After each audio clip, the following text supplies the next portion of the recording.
Hello, everybody. Welcome to day 2 of the CEDA Economic and Political Overview for 2021. My name is David Speers. I'm the host of Insiders on the ABC, normally sitting alongside the Insiders couch, but at home today, sitting alongside my couch. We're in the final day of Melbourne's latest lockdown. We've just found out that it's coming to an end tonight, which is very good news. But we're here today for the next session, which I'll be chairing, looking at the future of Australia's relationship with the United States. Now, firstly, I'd like to acknowledge, along with CEDA, that today and every day we are on Aboriginal land, committed to recognition and reconciliation. We respect elders and we support their stated aspirations. I'd also like to thank and acknowledge Griffith Business School for their support of today's event on behalf of CEDA. Now, for this session, and indeed for all of the sessions, you can send in your questions and we encourage you to do so. There's a couple of ways you can do that. There should be a link at the bottom of your screen that you can follow. Also a box that you can submit the questions in directly, or you can go to the ceda.pigeonhole.at site and use the passcode EPO 2021. Put your questions in there. You can vote on questions as well that others have put in there, and we'll get to some of those at the end. You can also join the conversation on Twitter using the hashtag EPO 2021.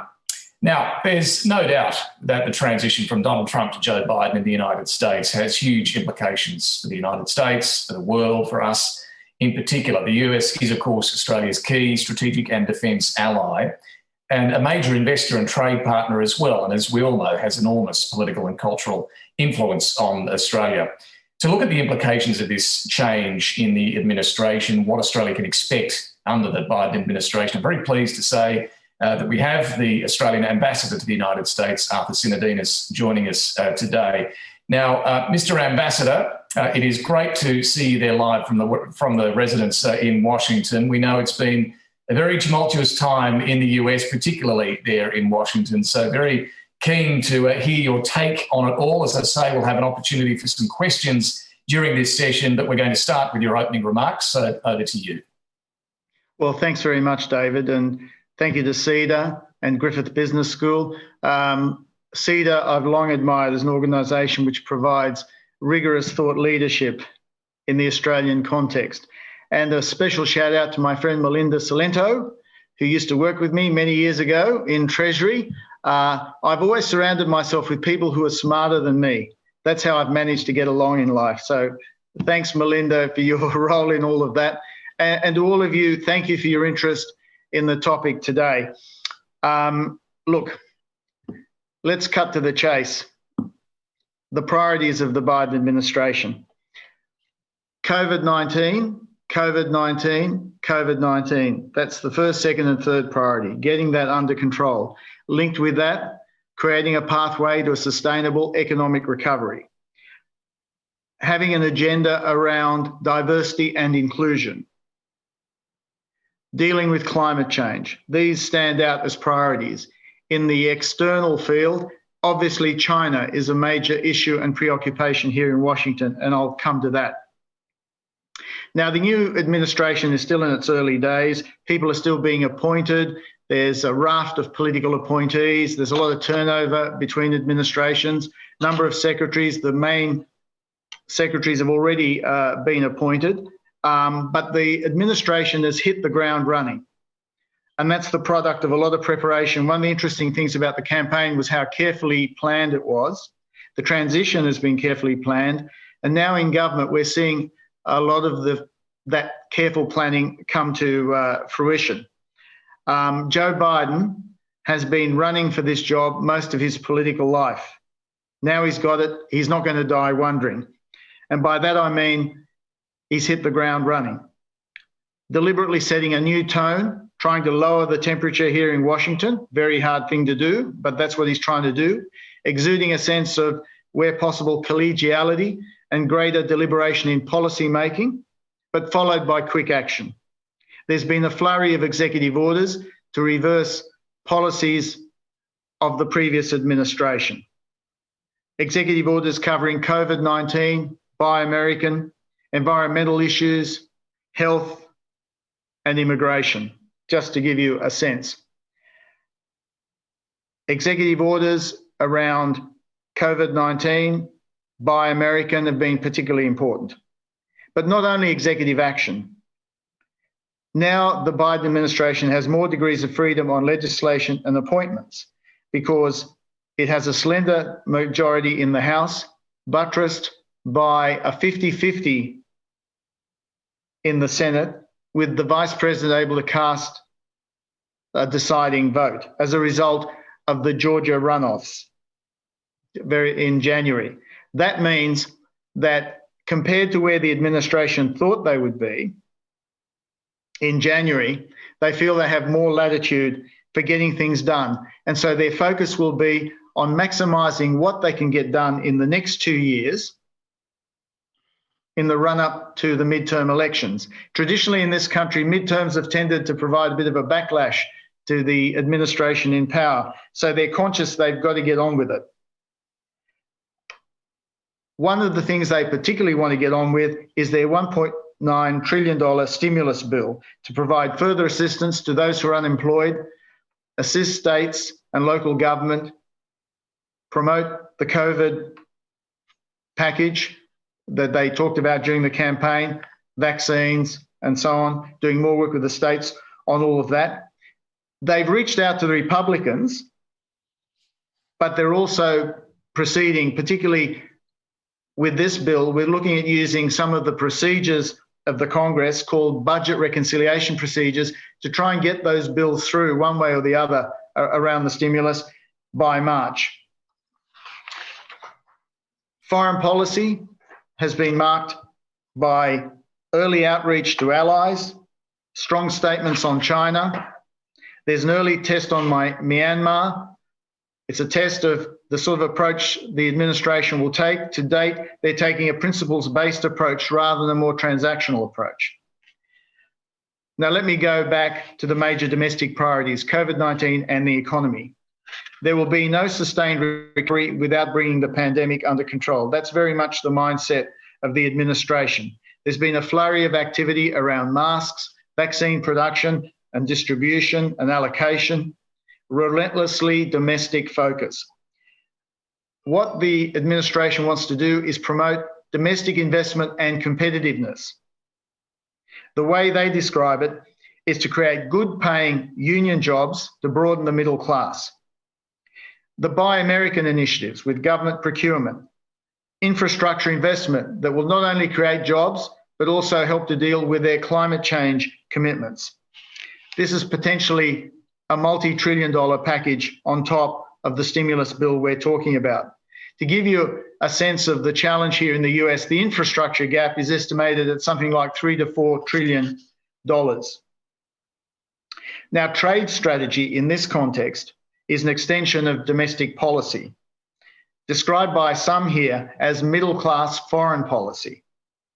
And again, there's some continuity with the previous administration. It's all about extending American standards across the globe. We saw this in the revamped NAFTA, the US-Mexico-Canada agreement that sailed through the Congress, which was very unusual for a trade agreement in recent years, which incorporated labour and environmental standards. And the timing of any trade engagement by the administration going forward will be contingent on the state of the economy. They're very optimistic here about getting a strong recovery subject to getting COVID under control over the next few months. They're hoping by the end of the year, the economy is really accelerating. Against that backdrop, they're hoping they're going to be in a good, strong position to then proceed to look at doing more trade agreements. The Fed here, the Federal Reserve, have made it clear that policy will be set to promote full employment in the context where their expectations are low inflation and low interest rates. And this will only encourage the administration, I think, to pursue its further stimulus through the infrastructure and climate package. On foreign policy, to date, in the early days of the administration, they've been very focused on allies and partners. Multilateral engagement has been reaffirmed. They've rejoined the Paris Agreement on day one, back into the World Health Organization. They're joining the UN Human Rights Council. Their strategy is that if they want to influence these bodies using the convening power of the US, They have to be inside the tent to promote reform, and that suits us. We're inside Paris, we're inside the WHO, we have been voted members in the past of the Human Rights Council. We think this is a positive approach. But they do approach the task with some humility about US soft power. The president talks about the power of America's example rather than the example of America's power. They know they have to get their own house in order. They realise they've got to do stuff at home to make things better and to create a fairer society, but while encouraging others to do better as well. This is the theme of the Summit for Democracies that they want to have during this year. It's interesting, the focus of the summit will be on tax, money laundering, kleptocracy, and corruption. The focus will be on countries bringing to the table proposals to further entrench and support democratic governance and pull the rug from under autocrats. They really believe very strongly in that agenda too. On China, they've reflected on how previous administrations have reacted and how China has changed since the Democrats were last in power. You'll find here some continuity with the Trump foreign policy on China and some cherry picking of elements of the Obama approach. So they will create their own approach, but there will be some continuity with the past. The important thing is that the atmosphere in Washington has changed. China has no real boosters on either side of the aisle, for example, in the Congress. And to date, what the administration has done is to engage allies and partners before China in a strong signal of its priorities. There was a lot of preparation put into the Xi call, including Secretary Blinken laying down some markers in his call with the PRC director in charge of foreign policy, Yang Jiechi. That was important to make the point that allies come first and building on existing initiatives where that's useful. For example, the Quad.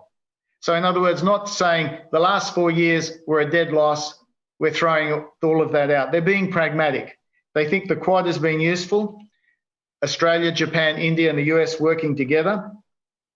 They want to take the Quad to the next level and have an early leaders meeting to reinforce the habits of cooperation on the various work streams that reflect our shared priorities on COVID, maritime security. I can go through the list.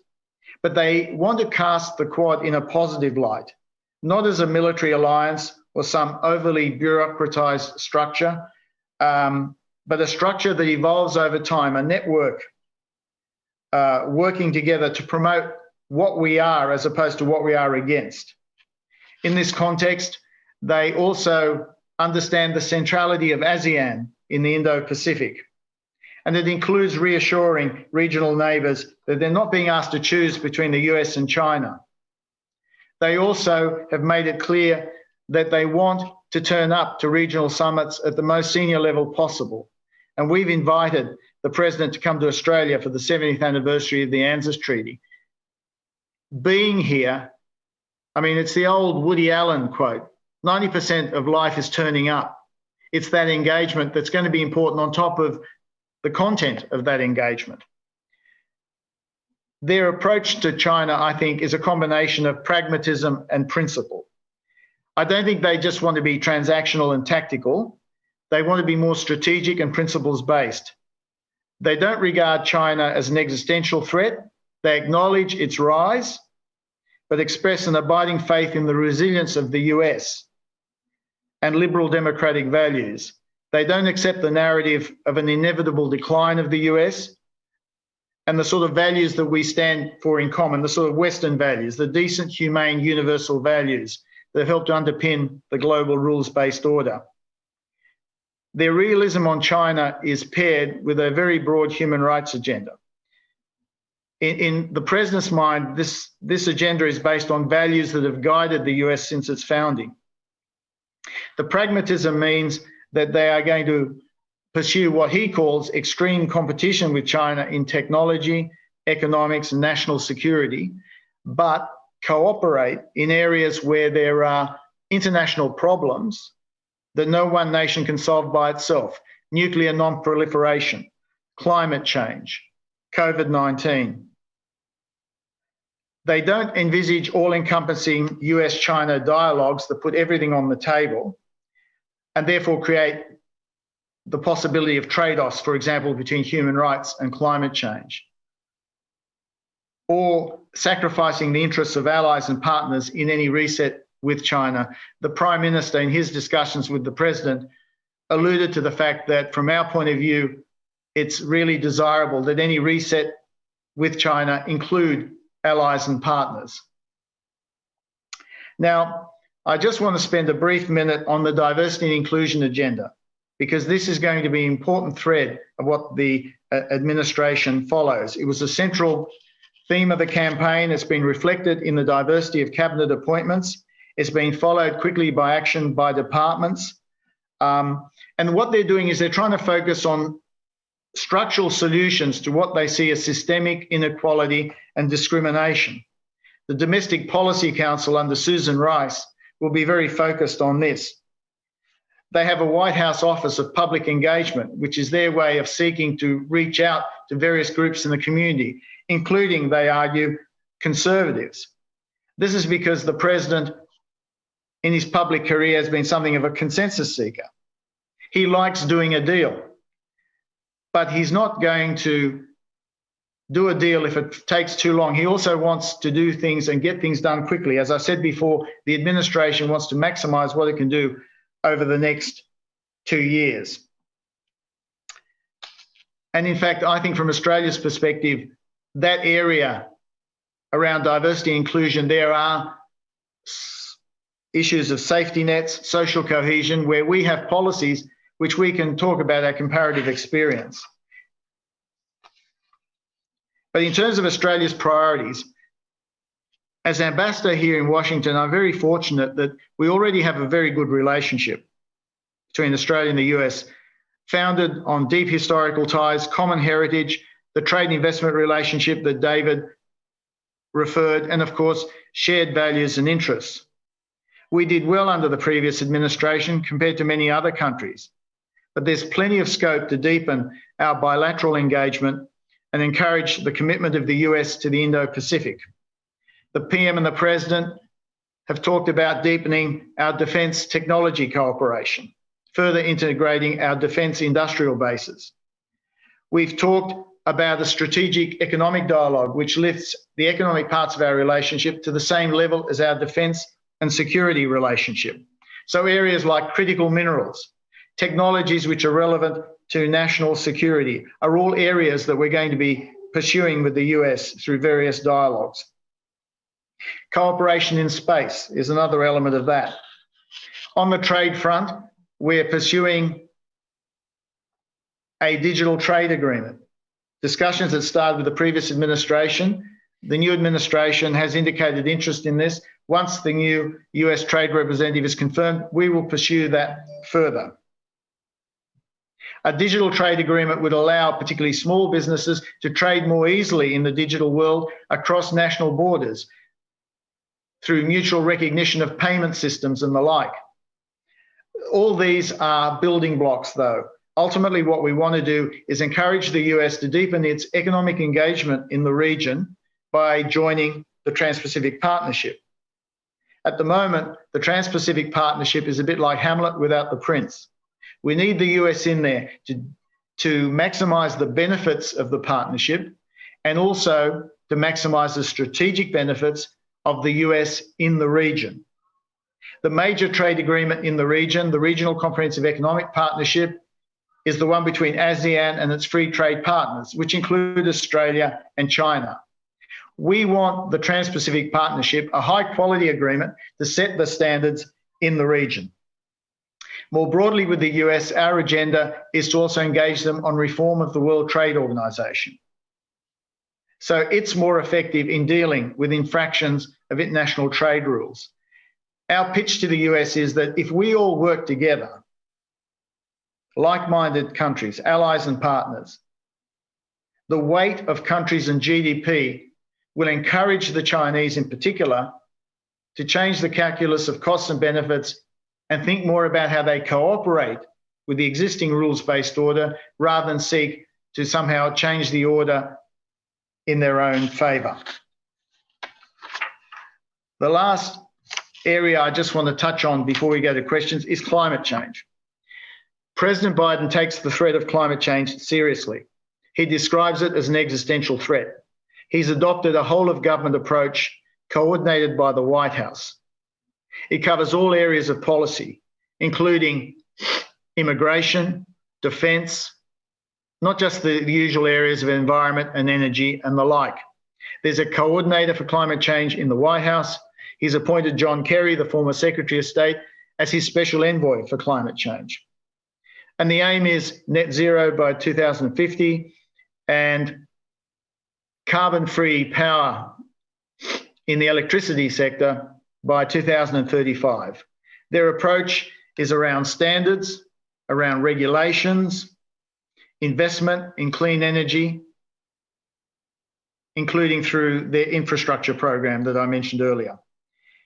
In many ways, their challenge is similar to Australia. They have a similar economic structure in many ways, and therefore a similar challenge of how they transit to a more carbon-constrained world. We think there's plenty of scope for a productive dialogue on how we get there.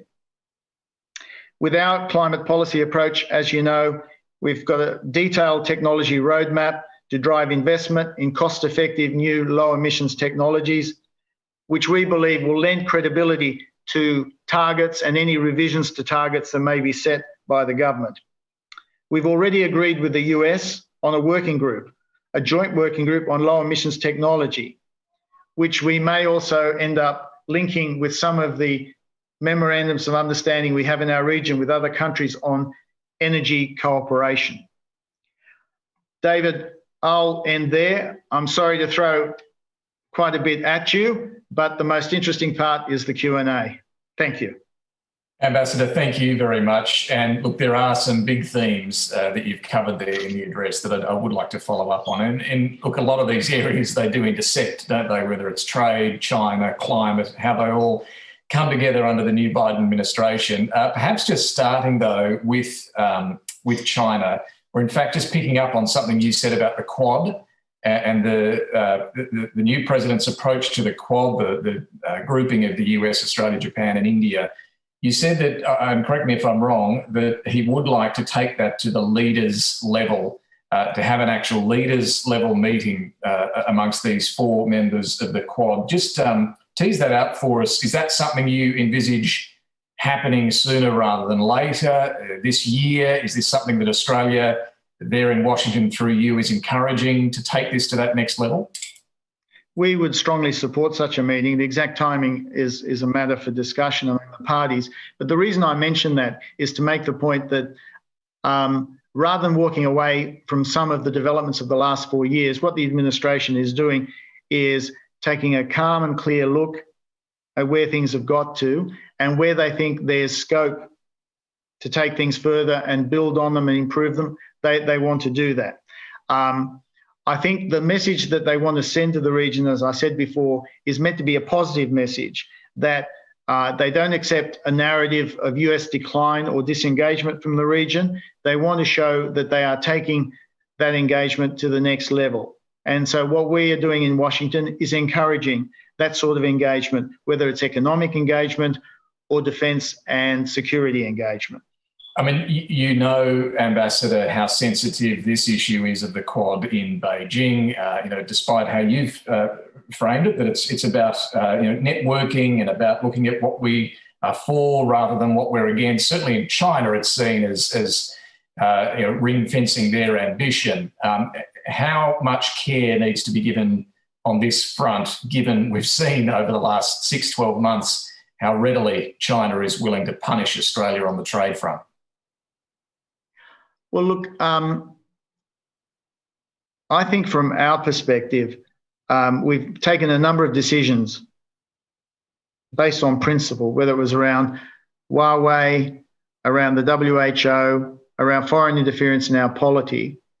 And, okay, it's had the impact that there's been pushback from Beijing. Even though those decisions were country agnostic, they've had a particular impact with a particular country.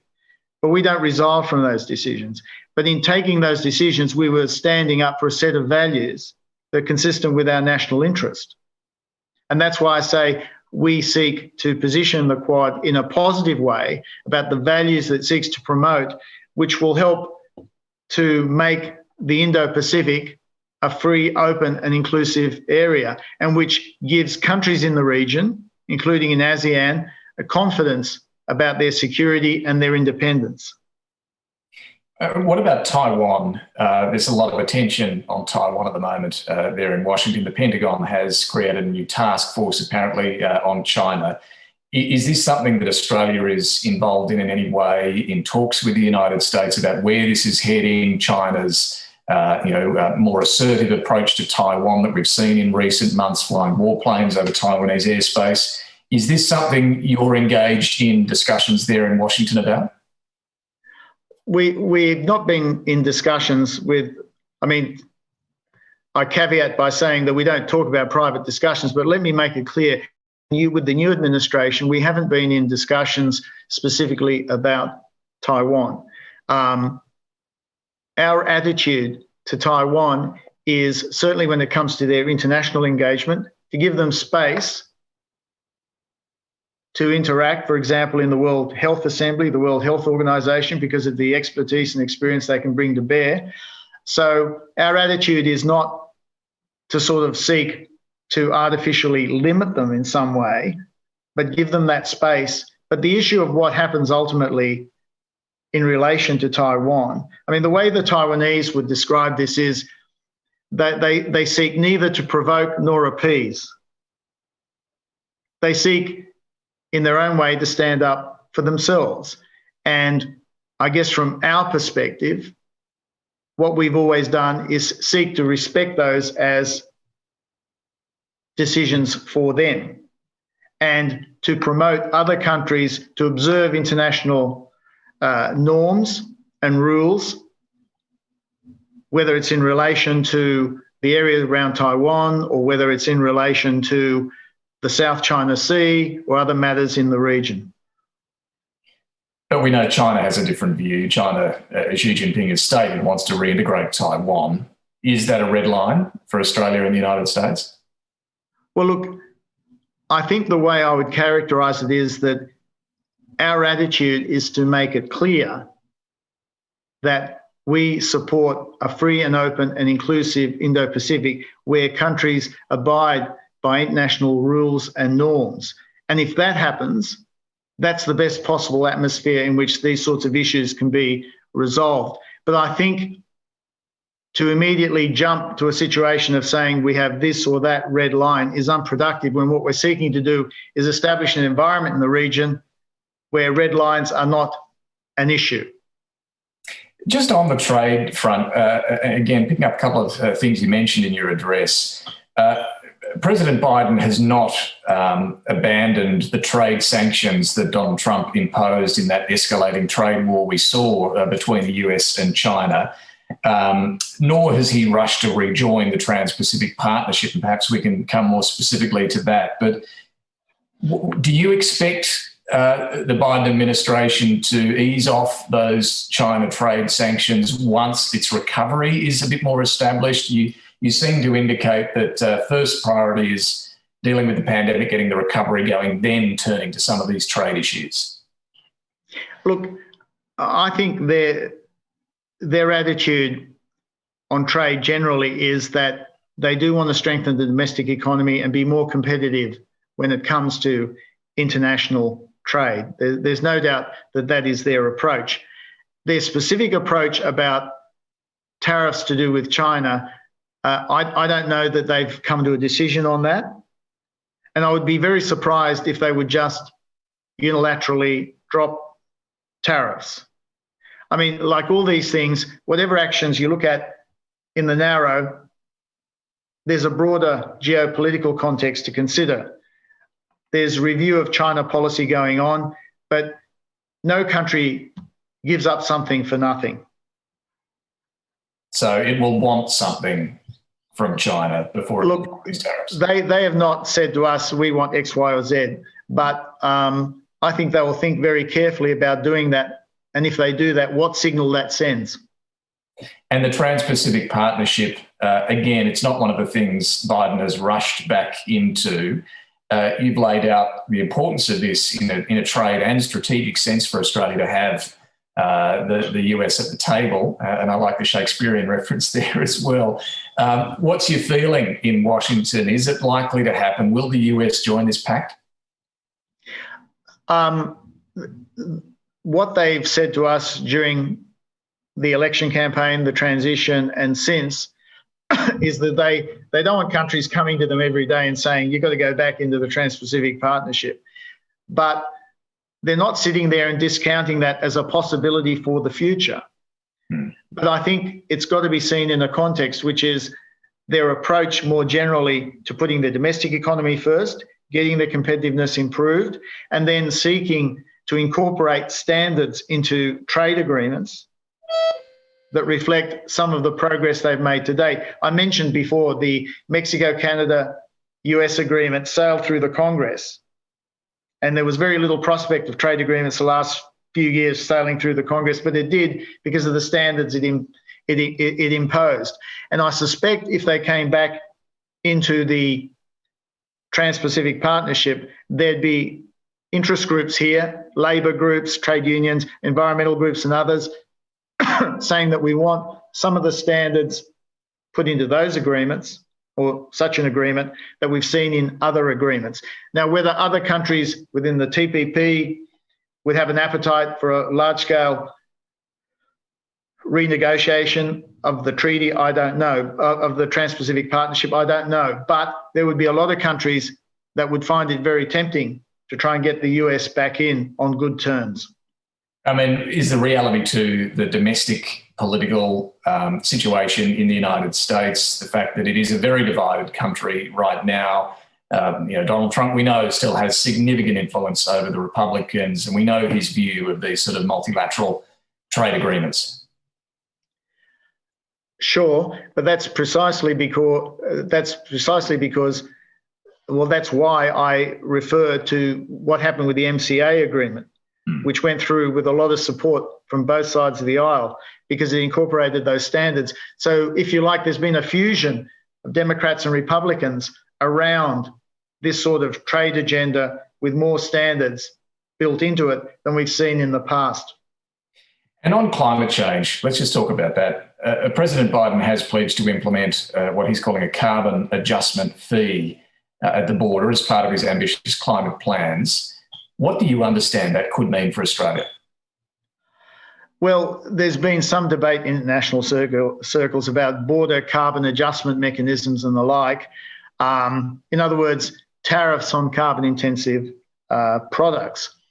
But there are two ways you can do this. You can either slap a fee on something, or you can give a preference to less carbon-intensive goods.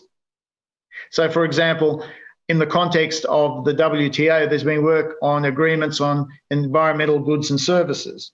That would be a vehicle that you might look at for trying to get a broad-based agreement around the trade treatment of environmental goods and services, which gives potentially a preference to less carbon-intensive products. So what we, though, in Australia have always been worried about is when people talk about tariffs or fees, that these not be misused or disguised form of protection. That's always the challenge. So the challenge is, if you're going to have a mechanism like that, how do you estimate the carbon intensiveness of products, and making sure it's a bit like what sometimes happens internationally on standards in the agricultural sector, making sure the standards are scientifically based and they're not just based on a way of creating artificial protective advantage. So I think it's an interesting concept. It'll be interesting to see how that is potentially taken through and how it can be made to work. But certainly you'd want a situation where you're not adding to costs, but you're giving preference and incentivizing less carbon intensive goods. But there's no guarantee the US will go that way. They might just whack a tariff on steel and aluminium from Australia. That's still a possibility, isn't it? Well, there are already tariffs on steel and aluminium. We were exempted from those, but there are restraints on what can be brought into the US. So I think from our perspective, we would want to see in total what any package is, because anything which increases the costs to downstream users in the US, for example, people who use those products, is essentially a tax on your domestic. It's like anything to do with protection. When you put something up, it is a tax on someone else domestically. There's no free lunch in these. And I think to some extent, we also have to make sure that people understand the costs that go with policies. Sure, but the aim here, I suppose, is to look at the cost of not doing enough about climate change, encouraging the world to do more. You watch this issue, you know where things are going in the UK, Europe, and under Biden in the United States as well. Are these sort of climate tariffs coming one way or another? Is it something Australia needs to be ready for? Well, look, as I alluded to at the beginning, that's been discussed internationally. So no doubt the Australian government will look at that in the totality of its policy. But our approach has been, and the approach we're taking internationally is how do you invest in low emissions technologies and actually further drive down the cost of those technologies, things like green hydrogen, for example, some of the other renewable energy technologies, firming up electricity on the grid that's made from renewable sources and all the rest of it. What we are talking about is how that investment drives down the cost and therefore the of those. I know President Biden has a summit planned for April, a Climate Leaders Summit, April 22. Is Scott Morrison definitely invited to that? Look, we haven't seen the invite list as yet, but if you want to influence countries to do something, you invite them to come, I suppose, is the way you should look at it if you're the US. Well, indeed, there's one of the questions here from the audience. Do you think Biden's strong climate policy approach will encourage Australia to push harder and lift its own level of ambition? Do you think it is going to have an influence on the Morrison government, particularly around this question of setting a target of net zero emissions by 2050? Well, I don't think there's any doubt that the global environment that we're in will no doubt be taken into account in our domestic policy. I mean, the issue of what happens with our targets obviously is something that the government will address this year, because there are a number of international fora coming up. There's the summit you referred to, there's the G7 in the middle of the year, there's COP26 in Glasgow towards the end of the year. But what we've argued is, okay, targets is one thing, and it's up to the government what it does about targets this year. But what the government is arguing is internationally that it wants to take to the table its roadmap about how to get there, because the challenge always is in the detail of how you get there. And what we are, through our dialogue with the US, the Joint Working Group on Low Emissions Technologies, what we're seeking to do is to really burrow in the detail of how these technologies can be brought to bear, because it's no easy thing to get to, say, for example, carbon-free power by 2035. There are challenges in that. And obviously we want to exchange our experience with the US in how you can do this and bring this to the table. But are they indicating to you that there's a price for entry to this summit and for being close to Joe Biden, and that may be taking that step towards committing to a target? Not in the way that, I mean, John Kerry and Angus Taylor had a good discussion about this early on. And the result of that was the agreement to have this joint working group on low emissions technologies. So they haven't spoken in those terms to us. But obviously the government in Australia, as it contemplates the summits this year, will look at how the overall framework fits together. Look, just a couple of other questions here from the audience. Some of them are relating to the energy and climate area. Barry Sterling's asked, what are the key tangible actions on climate and energy transition that the administration may undertake ahead of the midterms? What are their views and priority being given to border measures, which we've kind of touched on, but that time frame around the midterms, only a couple of years away. There's always an election around the corner in the US. What can be done by then? Well, thanks to Barry for that question. Barry used to work with me as well. I did disclose that. Over the next couple of years, if the administration can get its infrastructure package that we talked about before going, that has a number of initiatives around incorporating energy efficiency, clean energy into revamped infrastructure, whether we're talking about surface transport, rapid transit, for example, what it wants to do with the power grid and all the rest of it. So if they can get the package through soon, they can start to ramp up the spending on that infrastructure. And that's where the connection with dealing with climate change will come in as well. And they see it also as a way of promoting the jobs that come with dealing with climate change as an alternative to sticking with some of the current jobs, which may be reliant on fossil fuel industries. Just another interesting question here, and I guess it's looking a little aside from the administration to the investment community in the United States and how they're viewing Australia at the moment. The question is, are US investors in industries such as critical minerals, for example, looking to invest domestically, or do they now see Australia as a safe investment destination, given our handling of COVID, given our economic outlook? Are we being viewed in a different light now? Well, critical minerals is a good example. I mean, the critical minerals, these are rare earths. They're vital for electric vehicles, for all sorts of military equipment and the like, the sort of batteries and such like. Now, Australia's mining industry is in a good position to supply a lot of these. And in a carbon-constrained world, that's actually a big new opportunity that opens up.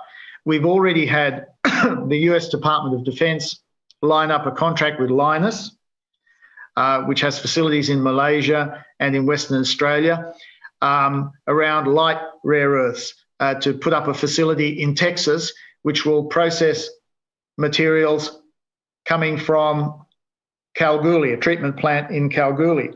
And what we're arguing to the Americans is that when they look at revamping their supply chains to reduce the dominance of China in particular in a lot of these areas of critical minerals, Australia can be a reliable partner to do this. And the Lynas deal is an example of where the US and Australia are working to do this.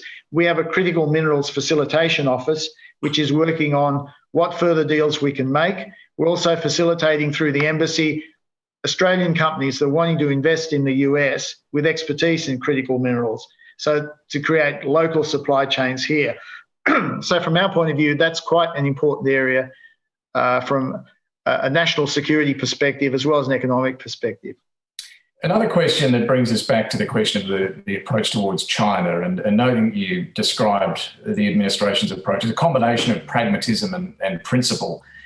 We talked about Taiwan, but what about the South China Sea? The question is, how committed do you think the US is to safeguarding important global supply chains through the Indo-Pacific, ensuring freedom of navigation in the South China Sea? And are Australia and the US aligned on the approach? Well, first of all, they're saying the right things on the South China Sea, and they've indicated a commitment to freedom of navigation operations and the like. I think over recent years, because the way the US and Australia and others in the region have stood up on this issue, it's given greater confidence to the other claimants in the region to stand up for their rights on this. And there's been discussion, for example, about a code of conduct around the South China Sea. Our only point about that is it should be a code of conduct which is consistent with international law. The important thing is that all these agreements, understandings about how we operate in any particular sub-region, they have to be consistent with international norms and rules. That's very important. It's part of having a principles-based approach.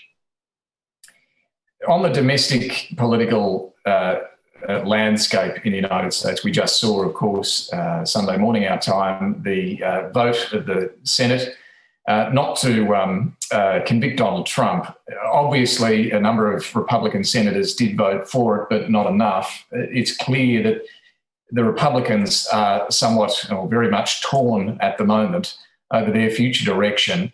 The question is, when we talk about unity, and this was one of the inclusion was one of the priorities that you nominated for Joe Biden right now. What is the one thing, this questioner asks, what is the one thing Biden can legislate to win over Republican voters? Well, I think that's a good question. If we look at the Republican Party at the moment, only about 7 or so voted to impeach the former president. There's no doubt internally there is a lot of debate going on about the future of the party. And that provides the context for thinking about how does the president appeal to the Republicans? Well, ultimately, I think he appeals by doing this. If he has a program which appeals to the public and for which he gets majority support, then Republicans who are sniffing the wind, it's like any form of politics, and work out the way the wind is blowing. For example, if the economy is doing really well and people have got jobs and they're feeling better, some Republicans will pick up on that and think, well, okay, we've got to talk about things relevant to people. If we talk about issues that are not relevant to most people in terms of their bread and butter, we're not going to get there. So in other words, what I'm saying is a lot will depend on the success of the president's program in creating a better, stronger economy. That will also influence the context in which the Republicans will have to see what they do. The default position of parties on both sides of the fence here, and I'm not being political, I'm saying this about both sides in this country, has been in the past to just oppose reflexively what the other side has done. But that's not going to work if one side manages to succeed in shifting the goalposts, particularly on the economy and on issues which are bread and butter to people. The other side will then have to work out how they address that. Don't forget, Biden actually won the election. He did get more votes than the former president. Look, he certainly did, but there's still an enormous amount of votes that went to Donald Trump despite everything. And I guess reflecting on how he was elected back in 2016, the circumstances that led to that after the Obama years, you're an astute political observer and someone who's been heavily involved in it. Is there another element here of addressing inequality? And I'm not talking just about the United States, but is it inequality that has been exacerbated during the pandemic around the world? Is that something that drives these sorts of extreme political positions? Well, I think in the case of the US, you're right to say, I think, that Donald Trump was not the creator of the conditions which brought him to power. Those conditions existed. There were parts of the American population who felt marginalized, disenfranchised. They felt distant from Washington. They felt like they were just flyover states. Real wages hadn't increased in a long time. They just felt they didn't have a voice. And he did give a voice to those people.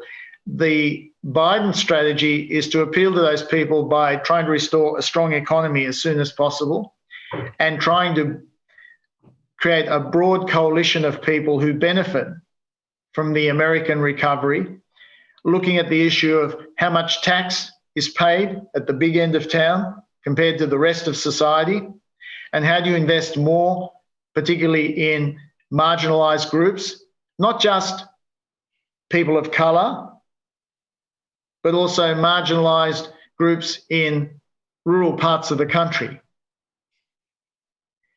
It has some parallels with the way we've tried to address things like Hansonism in Australia. There's always a bit of a cultural element to this, but a lot of it is also economic. Yeah, it certainly is. Look, I might finally ask you, Arthur Sinodinos, to give us a bit of a personal reflection on what's been a pretty extraordinary stint for you so far there in Washington. I mean, just watching you there in the embassy, in the residence there in Washington, having a quick chat with you beforehand. As I said, it's been such a tumultuous time with COVID, with the end of the Trump administration. What's life been like for you and your family, someone on the ground there? Well, look, we had about 6 weeks in February and March before COVID really hit here. And then we were really into lockdown. We locked down the embassy completely. I worked completely from home. We cancelled social engagements for quite a long time. We did a bit more during the summer, but most of the time we've been here, the two younger children have been homeschooled. They had about a week at normal school before they had to head home. Look, we've adapted using the technology, but it's not the same as getting around, meeting people, and all the incidental and other conversations you have just by being out and about with people.